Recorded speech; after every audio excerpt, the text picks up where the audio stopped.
Hi friends. So I've done a couple general videos on research and I've got a few more tips to share with you that I noted down. So I want to go through these really quickly with you. So the first tip is to use your critical thinking skills. Where might you find information on your topic? So if you remember in my last videos, my fictitious topic was nurses during World War II. And one of the books I showed you was this book, And If I Perish, Frontline U.S. Army Nurses in World War II. Your resources are not always going to be this obvious. So sometimes you have to do a little digging, a little brainstorming, and think about where you might find information on that topic.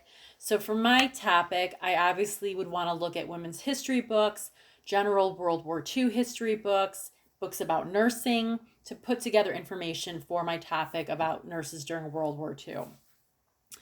Let's see, use more resources. It's easier than using the minimum that was assigned. So we know that students get overwhelmed with doing citations, and because of that, they typically like to stick with the least amount of resources they can get away with that is required for their paper.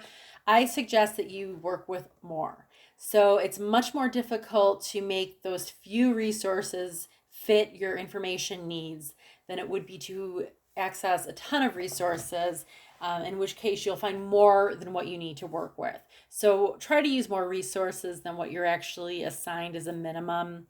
It's going to pay off in the long run. Let's see, you're doing research, not a book report. We talked about that in the last video. If you are regurgitating everything you read in a book, you're doing a book report. Your goal in research is to pull information from multiple resources and bring it all together into your original work of research. That is what you're doing when you research a topic. Using index and table of contents, we talked about that in the last video as well. Make sure you use the table of contents in the front of the book and the index in the back of the book. It's going to save you a ton of time.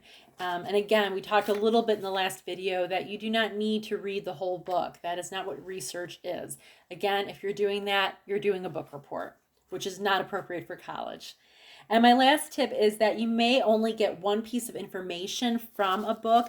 That is okay. You are not doing anything wrong. So maybe you grab a book, you look through it, you find one piece of useful information that you include in your paper. Make sure you cite that.